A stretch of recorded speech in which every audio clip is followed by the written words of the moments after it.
Good morning, everybody. How's everybody doing? Good. God, good to see some smiling faces. Boy, and the year ain't done good for some of you. No, all right. First off, I'd just like to, again, thank everyone for being here. It's really hard to believe that we are right back at it, getting ready to tip off year 13 for me and for Steph here at Louisville. When you sit back and you think about it and you start thinking about 13 years, it's hard. It's hard to stay someplace 13 years and sustain what we've been able to sustain. And we're excited about it. We have a great group of young women. We have a lot of new faces, which is going to be a little bit of a challenge for us from the get-go. I talked to our team a week ago and I explained to them, if you're trying to go from 1 to 10 in the terms of your ball club, we'd started at 5 the past few years because we'd had so many returning players. Now with so much new, we're probably starting at 2, but I still think our end goal is 10. So that's one thing you will see throughout this first few weeks. You'll probably see some changes within our starting lineup. I'll be tinkering with substitution patterns, trying to figure out what's best for our team. As we worked with last year, Dana started the first few games, brought AC off the bench, and then realized that wasn't what was best for our team. Put AC into the starting lineup, brought Dana off the bench because Dana changed the tempo of the game for us. When we brought her in, things changed. The speed of the game changed. Her defensive ability on the ball changed. So we're going to have to figure that out as we go this year. But overall, really, really excited about what the possibilities are. I will tell you that Nia Green and Romani Parker will both redshirt this year. Sat down with both of them and talked to them. They both done extremely well, but we had a lot of unforeseen circumstances that came about since their signing. You've seen Diop tears an ACL last year in Game 3. So now we appeal for a 6-year. She gets a 6-year. Our 2 transfers from Georgia Tech, Elizabeth Balagoon and Liz Dixon, both become eligible. Both of these young ladies would play as freshmen, but it's a matter of how much. So after sitting down and talking with them and saying, hey, what are your goals? Both of them said they want to be great. So I said, hey, you're going to get a lot more reps playing with the scout team throughout the year every single day, and plus individual work, than getting a rep every 2 or 3 times with the group that's fighting for rotation. So they both agreed. They're both excited about it, and we're looking forward to it. Because anytime you can get an opportunity to redshirt players of that caliber, to give them a year of training, weight training, skill work, it's only going to benefit us down the road. So those 2, so when we're out there playing tomorrow night, they're going to have the option to warm up if they want. They'll still be able to travel with us, as Molly Lockhart did this past year. So they'll be able to go on all road trips. I just won't put them in the games. Kiana Smith, on the other hand, will not travel with us because she's a traditional transfer having to sit out a year. So she'll be at all of our home games. So I just want to make sure I put that out there now, so tomorrow night when my fans are yelling at me to put them in the game, they'll know why. All right, any questions? Because it goes to show you how deep you are when you can take two talented young ladies and ask them to redshirt. Does it not? No, I mean, it's a huge benefit for us. I mean, and this is something, they were actually able to talk to Bianca Dunham about it, because I had talked to Bianca her freshman year about redshirting. And B was like, I came here to play, not sit. And had a very spirited conversation, just the same way she plays. And now she's like, gosh, if I would have redshirted, this could be my junior year. And having someone who has that firsthand experience to be able to talk to them was a huge benefit for us. Because I sit there and I look at it, if Bianca Dunham was a junior right now, she'd be competing to be a first-team All-League with another year behind her. But with that experience that she had, she was able to talk to those two about what she wished she had done, and they were both in full agreement. You talk about changing lineups, substitution patterns. How much experimentation are you doing at this stage of the season, and how much can you afford to do because of the size of the NCAA tournament? Well, we're going to be able to do a lot. I mean, a part of it is we're very fortunate to have talented kids. It's not like I'm experimenting with somebody that can't play. You know, I'm looking at everybody on this team has the ability to come in, compete, and play.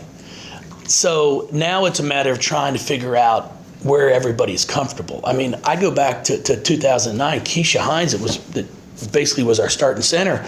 She never started because she told me she didn't like to start. So Gwen Rucker started. She played volleyball, then came and played basketball and started for us. So, and Keisha would go in at times after a minute in the game. It was just a mindset. She did not want to start. I was like, hey, whatever works for you. So as this goes, where kids have the most success is where I'm going to try and make sure I put them in there, because then when they have success, we'll have success.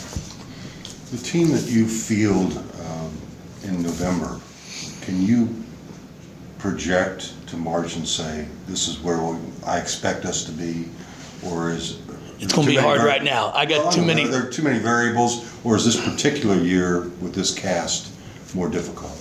I think this year, because of having so many new faces, I'm expecting Liz Dixon to be an impact force, Elizabeth Balagoon to be an impact.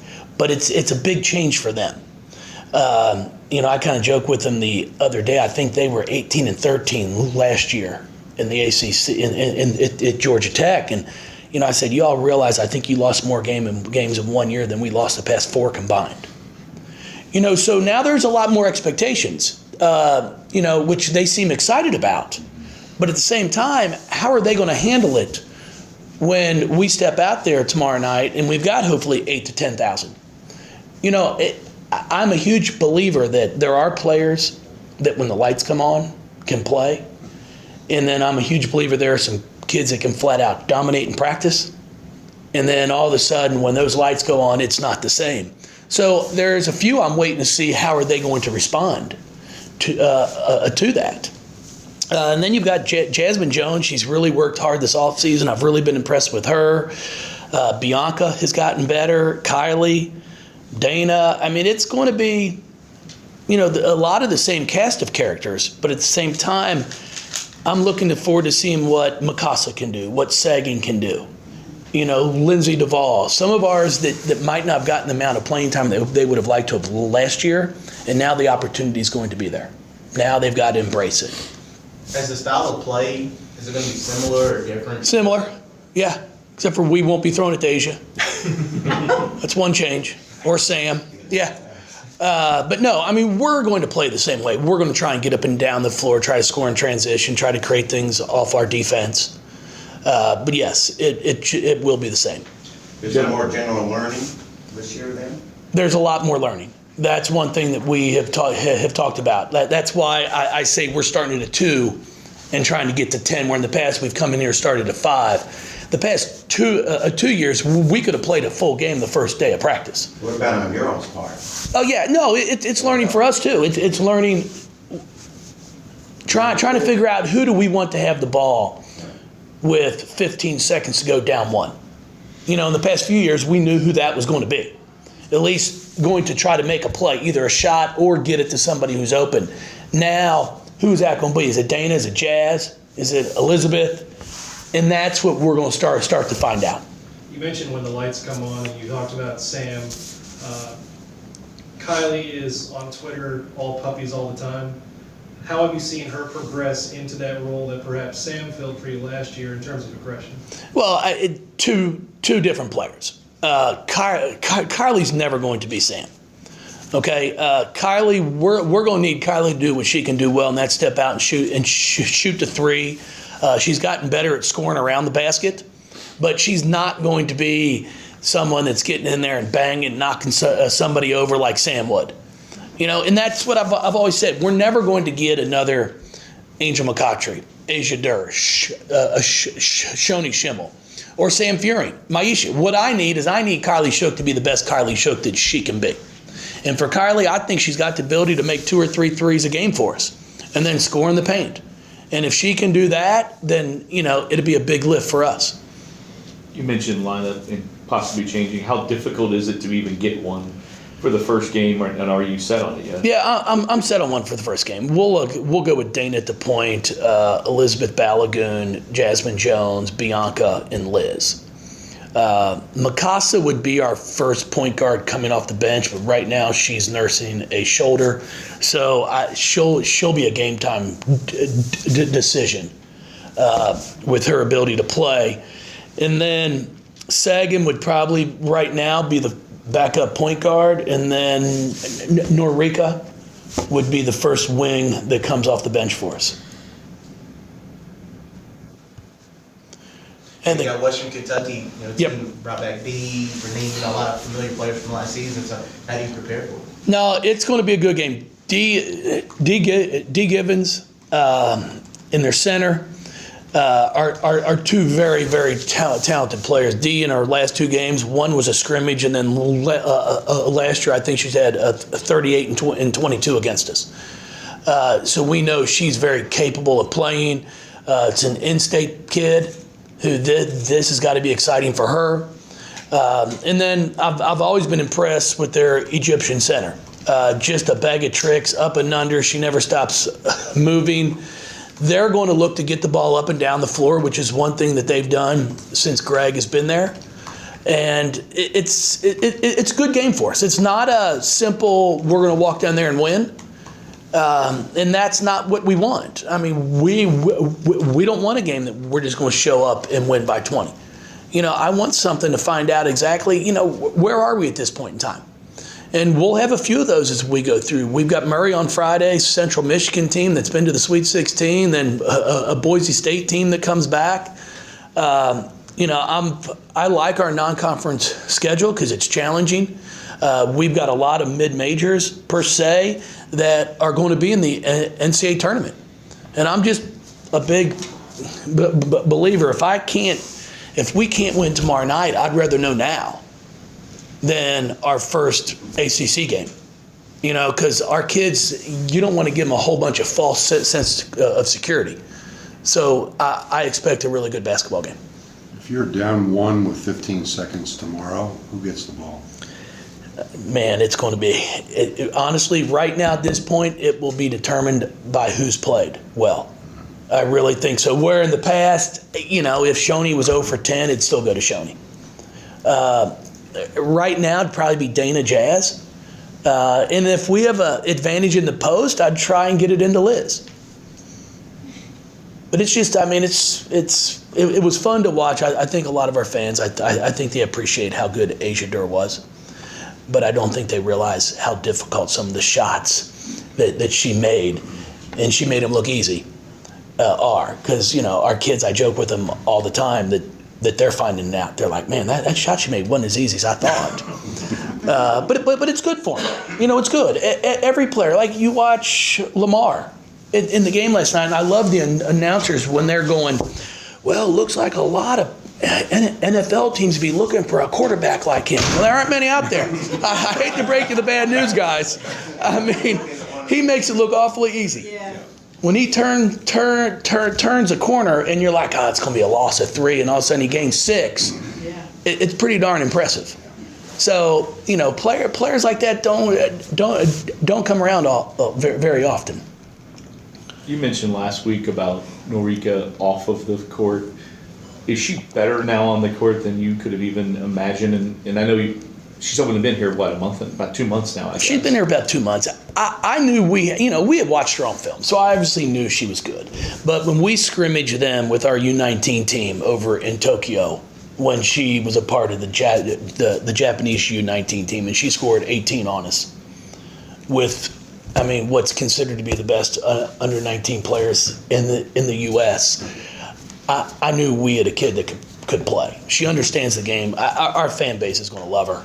Yeah. Just the joy that she plays with, the smile on her face. I laughed with her all the time because she, they talk about the language barrier, and she's gotten so much better. But I just keep asking her, do you know what put the ball in the basket means? And she says yes. I said, that's all I need. That's all I need you to do. Now, she turned it over a few times in our scrimmage. So I said, do you know what throw the ball to our team means? and she said yes on that. And then it's been cute because I asked her the other day, I said, I really want to learn a few Japanese words for during the game.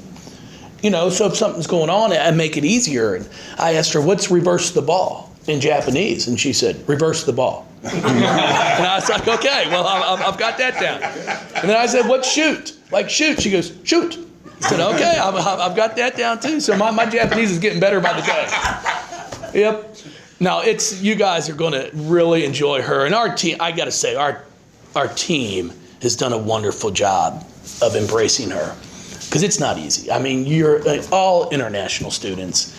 There's a big difference if you come from California, and that's a long way to come to. But you can get back home on a weekend if you want to. If you have a long weekend, you can get on a flight at 6 a.m. and still get back there by 4.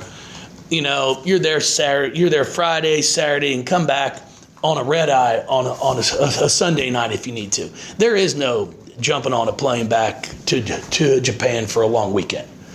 So our kids have done a great job of just embracing her and making her feel good. And her personality is the same way. I've said it before. After about the first month, I was talking to Dana in the office, and I said, hey, how's Norika doing? Because, she'll always tell me, which I give her a hard time. When I ask Norika, how are you doing? She just goes, good. A thumbs up and says good. And I'm like, it can't always be good.